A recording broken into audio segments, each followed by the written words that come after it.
Remember when 3 murders were abruptly attributed to King Von 2 years after his death? Well, it turns out that someone was giving the feds extremely accurate information, and if anyone knew about V's murders, it was Durkio. Now, it turns out that the feds were listening in on Durk's conversations, and he may have revealed everything. Damn, you're not prepared for what Dario admitted on tape about V. Lil Durk? According to what the feds have about V and the murders he committed, it appears that Durk was caught in 4K telling his crew about King Von's work in the streets. The man accused of ratting out Durk and OTF affiliates is OTF Jam King Yell, a Chicago rapper who represents the Gangster Disciples.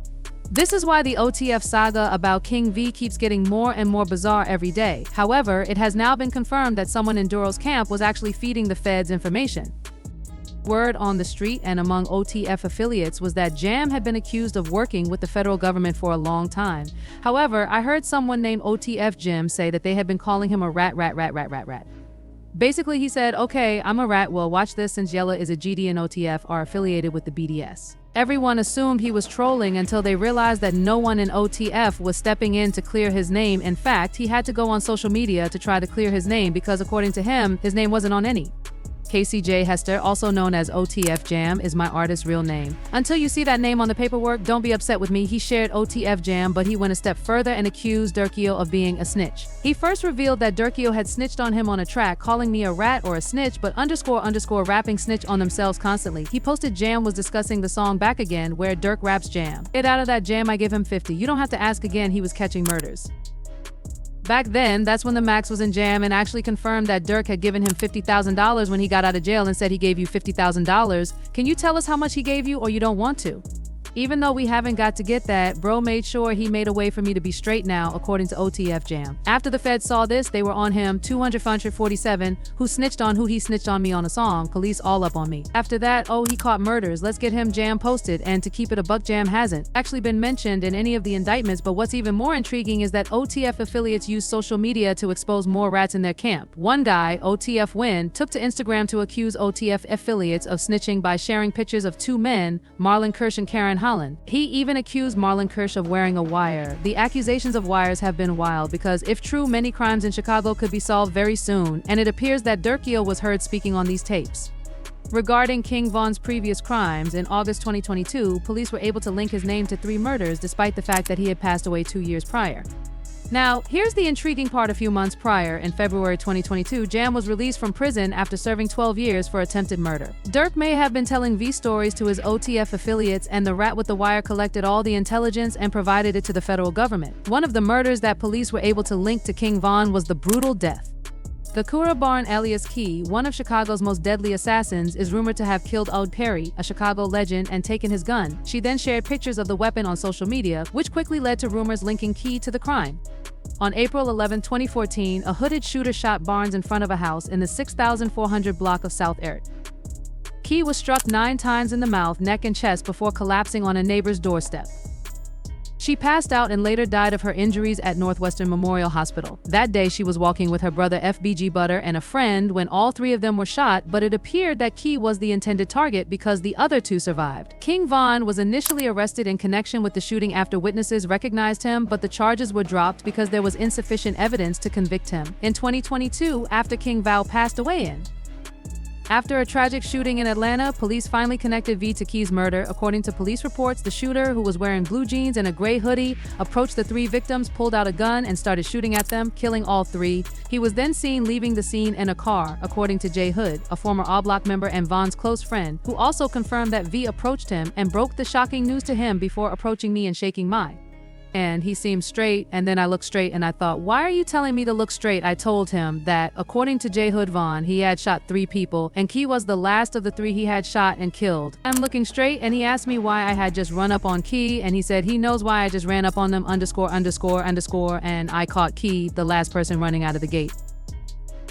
The tragic story of Mel McCambry and his cousin Miles Turner is a heartbreaking example of the violence that continues to ravage parts of Chicago. This particular incident, connected to the notorious figure known as V, occurred on a fateful night in October 2012 on the 6300 block of South Rhodes Avenue in the Southside neighborhood of West Woodlawn.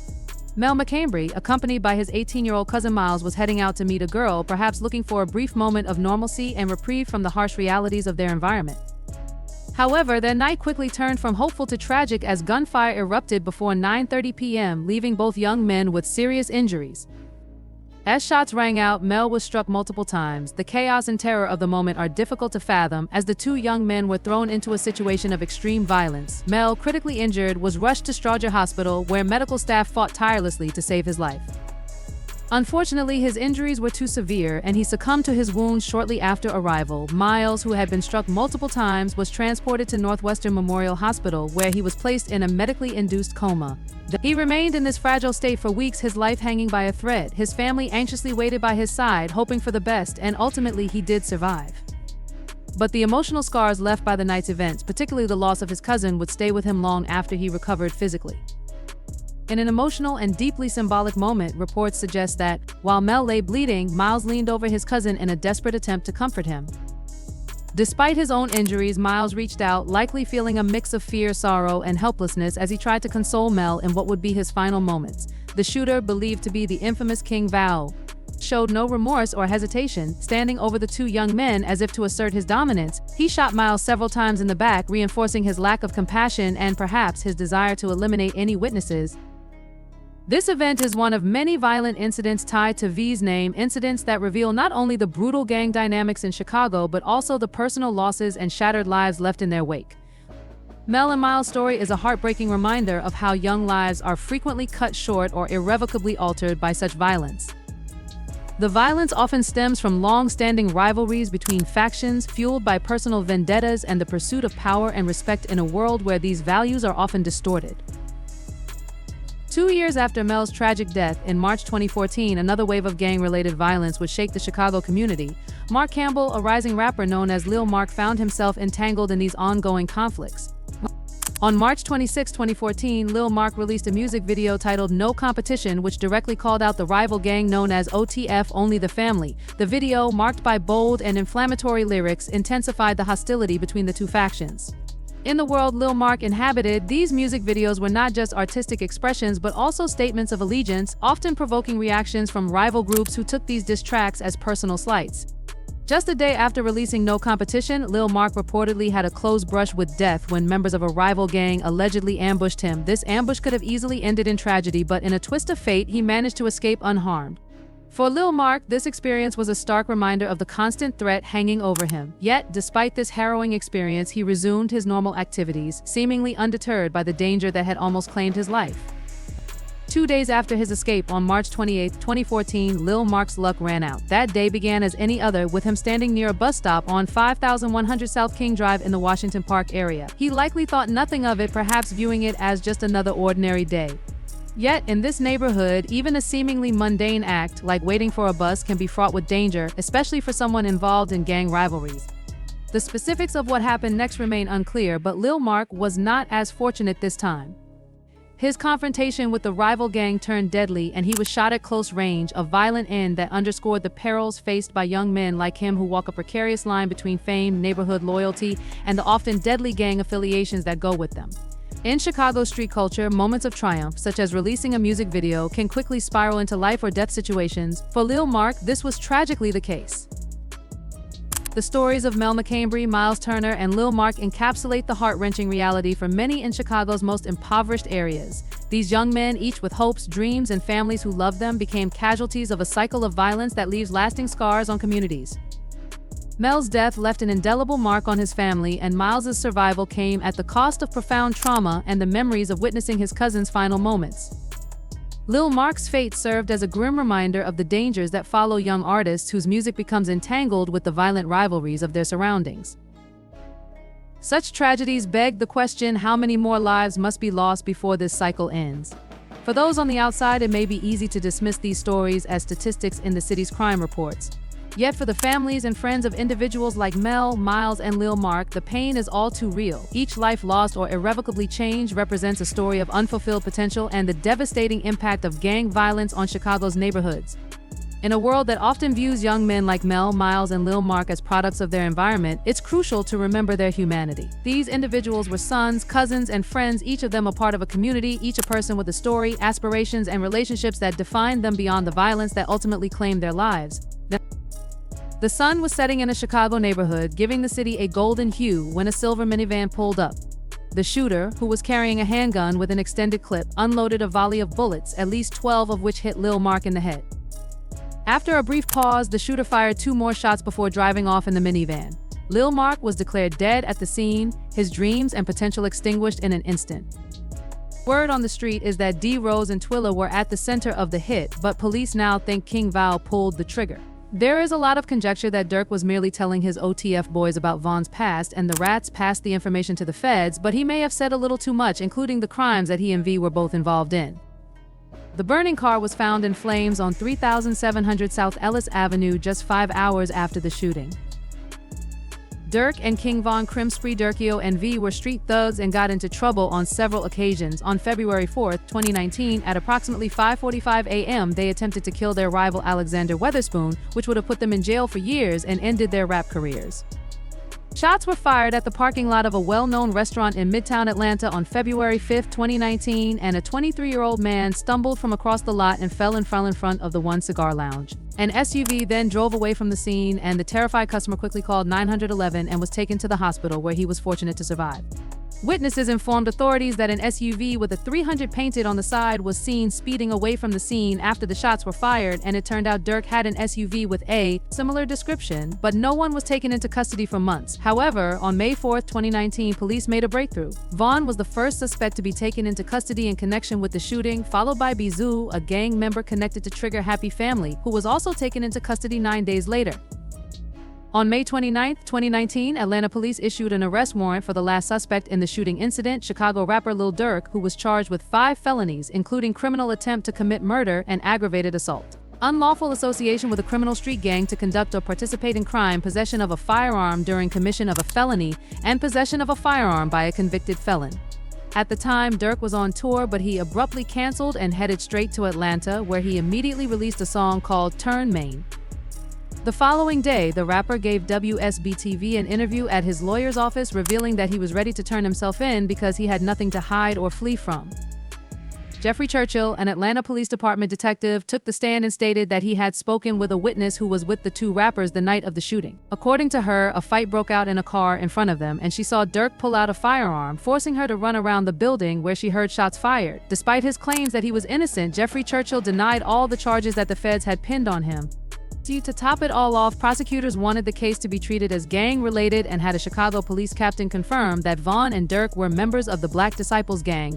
A judge would later find probable cause in the charges brought against the rappers, meaning that the victim was in a pool of blood. The detective also disclosed that they had obtained surveillance footage showing Von's hand sticking out of the SUV and firing his weapon at Weatherspoon. You can see Mr. Banks' arm out the window, firing multiple shots at the victim.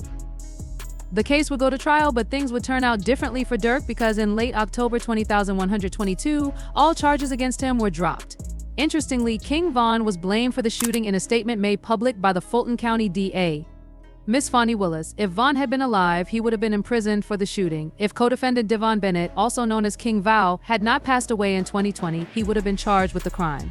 King Val was shot dead 2 years prior following a fight with fellow rapper Quando. Although fans think Durkio may have bitten the cheese on this one, the rapper's lawyers insisted that the case was dropped due to insufficient evidence. Durk's lawyers noted that their position was always that Durk was present at the crime scene even though he was never involved in the shooting, even though the 2 were out on bond during this case. Rondo, this development was definitely suspicious because all the evidence pointed to Durk, but somehow the murder was going to be placed on a dead man. Mayhem in the streets because in 2020, their biggest op in the streets and in the drill scene in Chicago, FBG Duck was shot dead. It appears that Durkio and Va ordered the hit. On August 4, 2020, in the Gold Coast area of Chicago, FBG Duck was shot and killed at Michigan Avenue and East Oak Street. A month later, King Von released the song GTA, which dissected him in the song Von WPS. He made a disc and now he is a ghost. It happened quickly and we must toast. As weeks turned into months, the police put in endless effort to piece together surveillance footage, eyewitness accounts, and social media activity. The breakthrough came when armed men jumped out of a black car that had stopped in front of a store and began firing shots as Duck attempted to flee in vain. They then jumped back in the black vehicle and a gray Chrysler that was also involved in the crime sped away, leaving Duck to die. Additional footage showed a gray Chrysler pulling up to a block with a police car in pursuit. It turns out that FBG Duck was killed for dissing T. Roy like that. I don't know all I know, don't say that about Troy or rest in peace do. You know, don't say about Troy, that's it in the track Exposing Me remix. Investigators found a digital breadcrumbs trail connecting the crime to the Block Gang's social media posts boasting about the attack with video evidence that placed suspects at the scene. V would DM Duck and say, "I'm really helping you out, you feel me, because your ___ ain't hitting on nothing Nawu talking about you feel me, you welcome." Goofy Duck would later reply calling him a fan of you. "I didn't intend to diss the dead," he said, acknowledging that he had dissed his ops and their dead homies in the track. "They had a lot of dead people and I don't know who to smoke. You really needed to mention me for doing numbers like all of your other dumb boys. Let's say you're a fan of Lil BD." A few weeks later, in August 2020, FBG Duck was shot and killed, and it turns out that King Von may have offered a $100,000 bounty for his murder. It turns out that there was a rat in O Block working with the feds who disclosed that the person who paid for the hit gave the killers custom-made Ook chains. A video of King Von giving Ook members custom-made chains appeared on YouTube, but according to sources in Chicago, Lil Durk actually put the hit on Duck and paid the killers, because I don't believe Von paid them to kill FBG Duck. FBG Butter disclosed that you need to look at the suspects' arrest footage from when they were all arrested for this Duck case. Yes, they don't show any MUOP or C murders, but it turns out that MUOP and C murder weren't arrested in Block in the first place. That they were arrested at a private hangar, which is absurd because no normal member of the O Block gang could afford to charter a private plane. The interesting thing is that V was already dead when they were arrested, so one person would have the money to fly out of Mapo and C murder on a private jet. Okay, so how the _ is these _ paying for a jet? It's difficult to tell whether Durkio actually paid the bounty of Butter and is falsely accusing his op. However, Durkio is not a saint because the rapper has a lengthy criminal history that includes numerous jail stints. Prior to becoming a successful rapper, Lil Durk was a frequent inmate. His time behind bars began in 2011 when he was arrested on a weapons charge, which was his first offense. He was given a sentence of 3 months in prison, but this didn't help him leave the streets because 2 years later he was arrested once more and charged with unlawful use of a weapon by a felon. Duro's fans believe that he was done catching cases because he had converted to Islam and even gone to rehab to clean himself up. However, during his 18 months of probation after entering a guilty plea, Durk was allegedly caught by police in possession of 2 guns, leading to another weapons-related charge. The case was eventually dropped after a judge decided that the rapper was not in possession and control of the guns and therefore did not violate his probation. The rapper even took to social media to reveal that he had turned over a new leaf and refused to waste his new life after all of his felony cases had been resolved. Everyone should be given second chances at life. It all depends on what you do with it. Thank God my background has been cleared of all cases and I am no longer a felon. I want to express my gratitude to everyone who helped me realize my dream. Thank you from the bottom of my heart, the rapper wrote on social media. But on August 18, 2012, he made public declarations that he had changed. Durk made a public statement that would have a lasting impact on the music industry and beyond. The rapper took to Instagram to share a deeply personal post that reaffirmed his Muslim faith and denounced his previous involvement in gang life. The post read, "Don't label me anything outside of a man, a father, and a 1000% Muslim." He followed this up with another post that read, "I don't gang bang, I'm a Muslim." In other words, he said, "You can't do both, and I'm the one." I'll say it, so if you follow me as a brother, friend, or icon, you will follow me to my next chapter in life when I make music or rap about what I've seen and experienced. I'm not telling you to do it because it will make a big difference, but my life will go on regardless. His 10-year-old son even took to social media to tell the world that his father was a decent and noble man who looked out for his family and the community through charitable works. I want to take a moment to defend my father, Durk Banks, who has always committed his life to uplift others and give back to the community. He is a wonderful father who has always supported and loved our family unconditionally through his nonprofit organization, Neighborhood Heroes. Despite his current struggles, I want to reassure you that he has not been found guilty of any crimes and is innocent until proven otherwise. During this trying time, I ask for your support for him and all the good he does. I also want to express my sincere gratitude to the mayor for standing by my dad. His speech was well-spoken and truly reflects. The Neighborhood Heroes Foundation, a non-profit organization dedicated to empowering and uplifting everyday heroes working to bring positive change to their neighborhood. Durk's vision to provide resources and support to those who are often overlooked led him to recognize the potential within his community, and the post read, "The neighborhood support for those who strive to make a positive impact." Thank you, everyone. The Neighborhood Heroes Foundation swiftly emerged as a ray of hope, providing programs and initiatives focused on social justice, education, and community development. One of his most innovative initiatives was the donation of music royalties to support his philanthropic goals. In a move that stunned the music industry, Durk declared that a portion of the royalties from his song Bedtime would be donated to his neighborhood heroes.